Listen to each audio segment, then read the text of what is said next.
Good morning students. आज के lecture में हम टू स्टेज नेटवर्क्स के बारे में पढ़ेंगे डिटेल में। टू स्टेज नेटवर्क की स्विचिंग एलिमेंट्स कैलकुलेट करेंगे, स्विचिंग कैपेसिटी कैलकुलेट करेंगे टू स्टेज नेटवर्क की, और देखेंगे कि लिंक किस तरह से टू स्टेज नेटवर्क्स में आपस में कनेक्टेड होते हैं, इसका रिप्रेजेंटेशन कैसे होता है और सारी इसकी डिटेल। तो देखते हैं स्टूडेंट्स टू स्टेज नेटवर्क क्या होता है। सबसे पहले देखिए स्टूडेंट्स, ये है two stage representation of n cross n network. यानी कि कोई भी जो सिंगल स्टेज नेटवर्क होता है उसके इक्विवेलेंट हमेशा एक मल्टी स्टेज नेटवर्क होता है। तो आपके पास suppose n cross n single stage network है जिसकी कैपेसिटी है k। तो इसको अब हमें टू स्टेज नेटवर्क से रियलाइज़ करना है। तो हम किस तरह से करेंगे, एक हम ब्लॉक बनाएंगे n क्रॉस n का, दूसरा k क्रॉस n का, इन दोनों को आपस में जोड़ देंगे जिसके इनलेट्स होंगे n और आउटलेट्स भी होंगे n। तो ये हो गया टू स्टेज नेटवर्क। अब फर्स्ट स्टेज जो है उसके इनपुट्स हैं n, आउटपुट है k। सेकेंड स्टेज है उसके इनलेट्स है k और आउटपुट है k। तो इस तरह से ये n cross n single stage network का इक्विवेलेंट टू स्टेज नेटवर्क है। कनेक्शंस।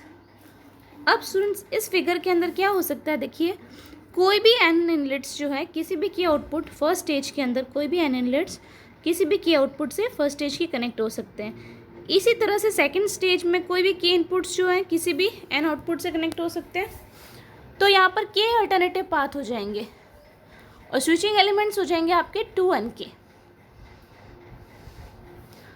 कि स्विचिंग एलिमेंट्स 2n के किस तरह से निकालें, हर स्टेज के स्विचिंग एलिमेंट्स जो है वो n के बराबर है। तो यहाँ पे 2 स्टेज है इसलिए 2n के।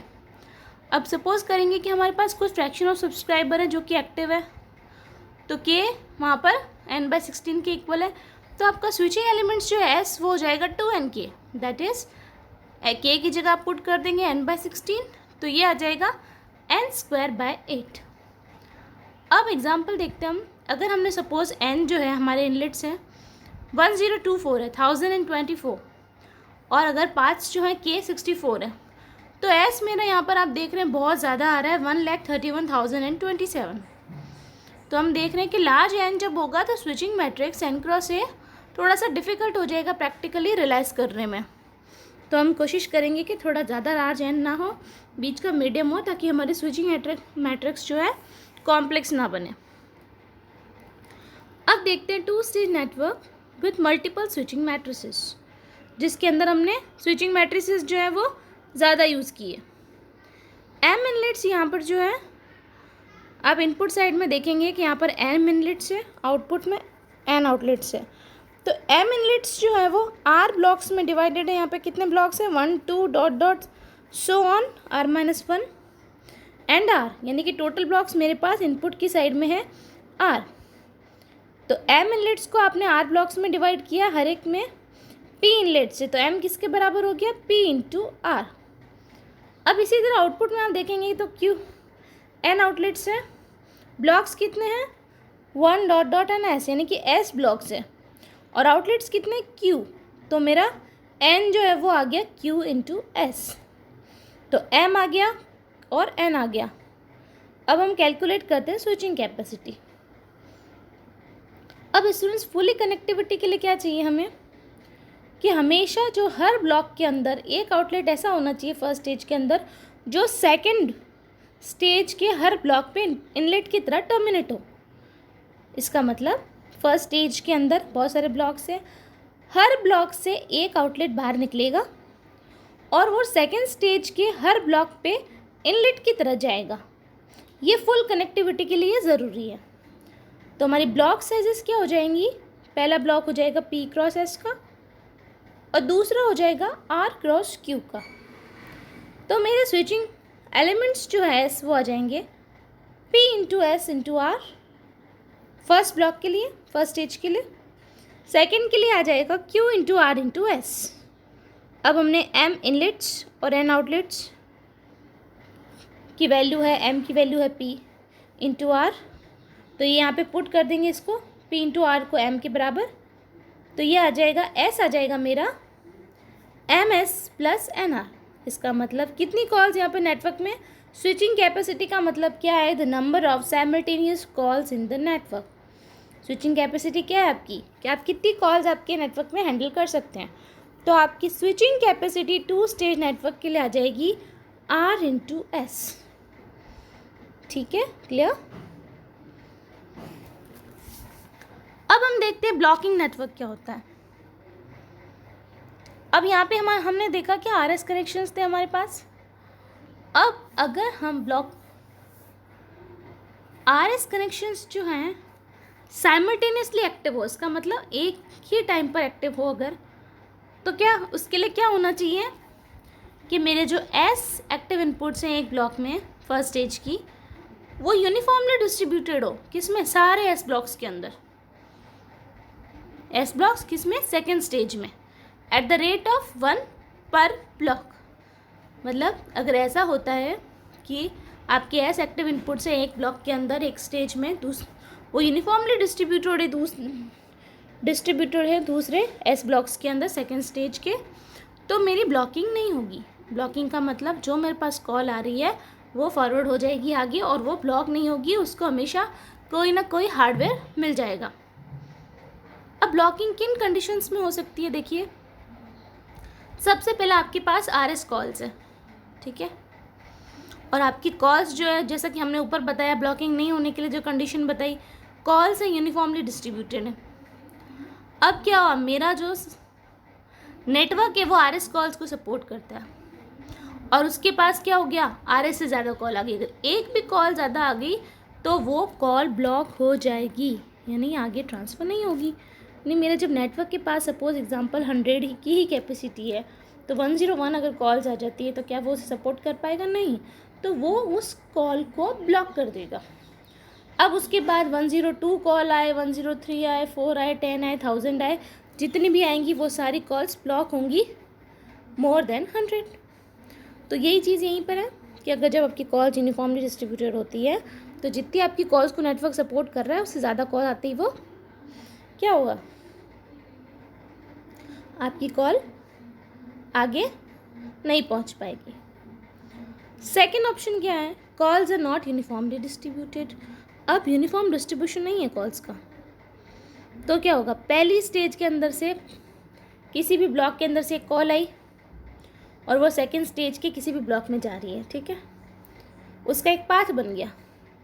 अब सपोज करो वही उसी पाथ पर दूसरी कॉल आ रही है, उसी ब्लॉक में से, आई ब्लॉक में से जो पहले कॉल आ रही थी जे ब्लॉक में जा रही थी, उसी जगह पर दूसरी कॉल आ गई आई ब्लॉक में से आके और जे ब्लॉक में जा रही है, तो क्या होगा, तो उसको पाथ वही मिल गया। और भी बहुत सारे ब्लॉक्स थे आई फर्स्ट स्टेज में, सेकंड स्टेज में भी थे, पर उसने पाथ वही फॉलो किया, तो ऐसी कॉल भी ब्लॉक हो जाएगी, वह भी नेटवर्क हमारा सपोर्ट नहीं कर पाएगा।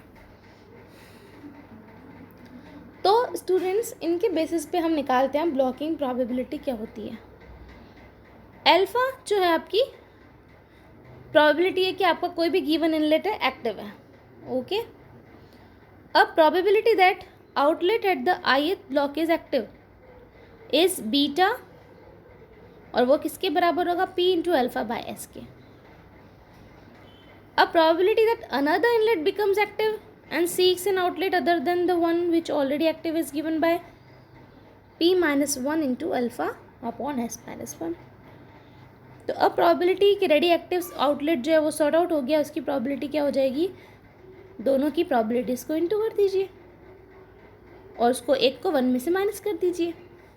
तो पहले वाली प्रोबेबिलिटी जो थी P into alpha upon S into 1 minus second, that is P into alpha upon S into 1 minus P minus 1 by alpha into S minus 1,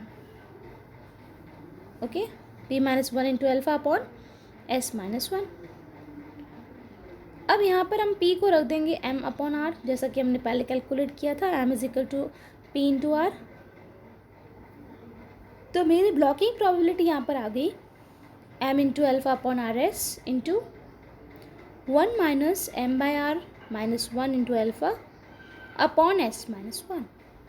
तो हमने यहाँ पे ब्लॉकिंग प्रोबेबिलिटी भी कैलकुलेट कर लिया। अब स्टूडेंट्स हमें ये पता चल रहा है कि अगर हम एस और आर को कम करेंगे तो हमारा एस जो है स्विचिंग एलिमेंट है वो मिनिमाइज हो सकता है, लेकिन एस और आर के डिक्रीज होने से दूसरी चीज़ क्या है कि अगर एस और आर अगर कम होंगे जितने जितने उतना ब्लॉकिंग प्रोबेबिलिटी जो है बढ़ेगी। तो हमें हमेशा कुछ ऐसी वैल्यूज चूज़ करनी पड़ेगी एस एंड आर की, छोटी से छोटी हो पर इतनी सफिशिएंट लिंक्स ज़रूर होने चाहिए कि वहाँ पे आपका ग्रेड ऑफ सर्विस जो है वो डिग्रेड नहीं हो और अच्छा खासा ग्रेड ऑफ सर्विस मुझे वहाँ मिले।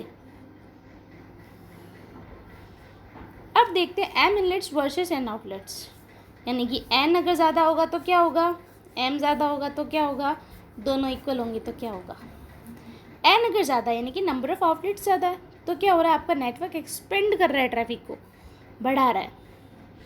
अगर आपकी इनलेट्स ज़्यादा है यानी कि एम ज़्यादा है, एम ग्रेटर देन एन, तो इसका मतलब ट्रैफिक को कंसंट्रेट कर रहा है।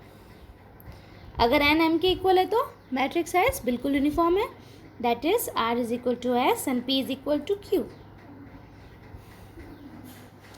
अब देखते हैं स्टूडेंट्स नॉन ब्लॉकिंग नेटवर्क के लिए हमें क्या कंडीशंस हैं वो देखते हैं। नॉन ब्लॉकिंग नेटवर्क के लिए के जो है उसकी वैल्यू होनी चाहिए अंडर रूट एन और M is equal to N, P is equal to Q is equal to under root N and R is equal to S is equal to K into root N. तो मेरा switching elements कितना आ जाएगा, M S plus N R था, उसमें आप M और N दोनों इक्वल है तो क्या वैल्यू आ जाएगी, 2 into N R, that is 2 into N square, क्योंकि आर की वैल्यू भी आपने रख दी यहाँ पे। तो मेरा स्विचिंग एलिमेंट्स की वैल्यू आ गई 2n स्क्वायर। तो इसका मतलब अगर आपको 2 स्टेज नॉन ब्लॉकिंग नेटवर्क बनाना है तो आपको ट्वाइस स्विचिंग एलिमेंट्स चाहिएंगे जितने कि सिंगल स्टेज नेटवर्क में होते हैं। और स्विचिंग कैपेसिटी इसी तरह आप कैलकुलेट करेंगे अगर नॉन ब्लॉकिंग नेटवर्क की, तो वो कितने आ जाएगी, स्विचिंग कैपेसिटी कैलकुलेट करेंगे तो वो आ जाएगी R into S, that is under root N into under root N, that is N. तो स्विचिंग कैपेसिटी आ गई मेरी एन के बराबर। तो इससे हमें पता चल रहा है कि 2 स्टेज नॉन ब्लॉकिंग नेटवर्क को ट्वाइस एलिमेंट्स चाहिए जितना कि single stage non blocking network को चाहिए। तो आई होप आपको 2 स्टेज नेटवर्क स्टूडेंट्स अच्छे से क्लियर है, इसका रिप्रेजेंटेशन कैसे होगा, स्विचिंग कैपेसिटी कैसे निकालनी है और स्विचिंग एलिमेंट्स कैसे निकालना है। नेक्स्ट लेक्चर में हम 3 स्टेज नेटवर्क के बारे में डिस्कस करेंगे। Thank you.